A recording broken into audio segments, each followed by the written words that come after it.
London کے دل میں ایک مسجد بننے جا رہی ہے۔ تاریخی عمارتیں یہ خرید چکے ہیں۔ 3 سٹوری عمارت ہوگی اور اس میں ایک اسلامک سینٹر بھی قائم کیا جائے گا۔ السلام علیکم ناظرین اکرام، لندن کے بہت بڑے پراپرٹی ٹائکون 56 سالہ آصف عزیز نے وہ کام کر دکھایا ہے جو آج تک ہسٹری میں نہیں ہو سکا تھا۔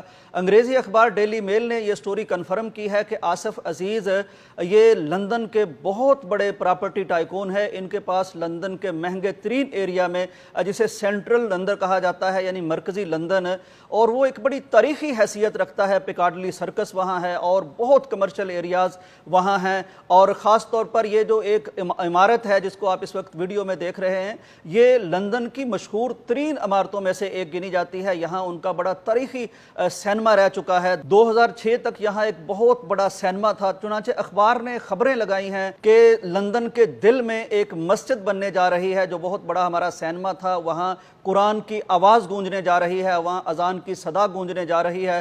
ہوا یہ کہ یہ جو پراپرٹی ٹائکون ہے، ان کا تعلق افریقہ کے ایک تقریباً قدرے گمنام ملک کے ساتھ، ملاوے اس کا نام ہے، وہاں سے ان کا تعلق ہے۔ یہ وہیں ملاوے میں پیدا ہوا، پھر یہ لندن میں آگئے، یہاں انہوں نے بزنس کی تعلیم حاصل کی اور اس کے بعد پراپرٹی میں قسمت آزمائی شروع کر دی۔ یہ ان کو کاروبار راس آ گیا اور آج کل ان کو لندن میں بہت شہرت حاصل ہے۔ ان کو مسٹر ویسٹ اینڈ کہا جاتا ہے، یعنی لندن کا جو حصہ ویسٹ اینڈ پر واقع ہے، وہاں تقریباً 15 قیمتی ترین اور تاریخی عمارتیں یہ خرید چکے ہیں۔ ان کا خیال تھا کہ یہ والی جو جگہ ہے، جسے تفریحی کمپلیکس کہا جاتا تھا اور جہاں میٹرو سینما واقع تھا 2006 تک، ناظرین اکرام، یہ تاریخی عمارت خریدنے کے بعد آصف عزیز کا خیال تھا کہ یہاں 1000 نمازیوں کی گنجائش والی مسجد بنائی جائے گی، لیکن وہاں کے شدت پسند حلقوں کو یہ بات روا نہ رہی یا انہیں برداشت نہ ہو سکی، چنانچہ وہ عدالت میں چلے گئے اور اس کے خلاف سٹے لے لیا۔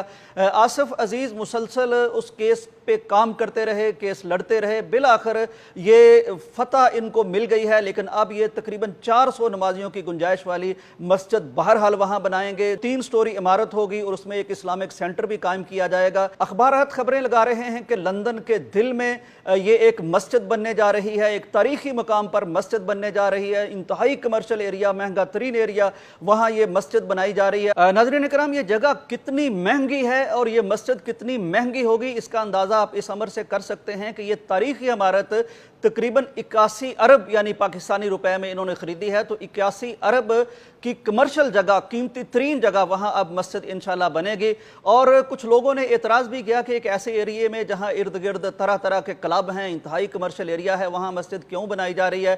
آصف عزیز کا کہنا یہ ہے کہ میں سمجھتا ہوں کہ مسجد وہیں بننی چاہیے جہاں لوگوں کو اس کی زیادہ ضرورت ہو، کیونکہ ارد گرد اگر خرافات زیادہ ہوں، لوگوں کے معاملات اس طرح کے ہوں، تو وہاں ان کے قریب مسجد ضرور ہونی چاہیے تاکہ ان تک اسلام کا پیغام پہنچے، امن اور شانتی کا پیغام پہنچے، اسلام کا پیغام پہنچے۔ یقیناً یہ اسلام کی بہت بڑی فتح ہے، یہ اسلام کی بہت بڑی قبولیت ہے کہ وہ محمد عربی صلی اللہ علیہ وسلم جن کو مکہ سے نکال دیا گیا تھا، اور مکی جن کے متعلق نعوذ باللہ مذاق اڑایا کرتے تھے کہ ان کی اولاد نہیں ہے، اولاد نرینہ نہیں ہے، چنانچہ ان کا کوئی نام لیوا نہیں ہوگا۔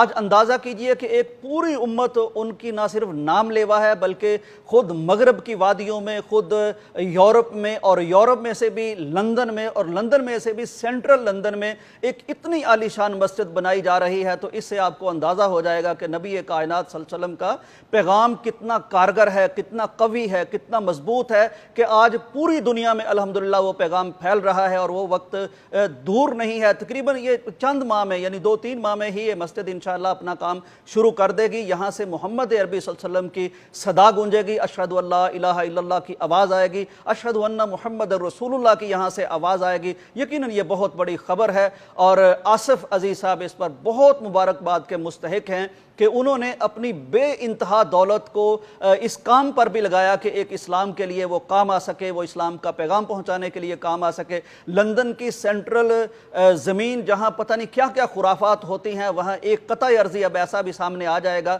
جہاں لوگ توحید والا سر اللہ کے حضور جھکائیں گے۔ یہ بہت بڑا کام ہے، اللہ تعالیٰ یہ کام قبول فرمائے اور اس کے لیے مزید آسانیاں فرمائے اور ہمیں مسجدیں آباد کرنے والا بنائے۔ اجازت دیجیے، اللہ حافظ۔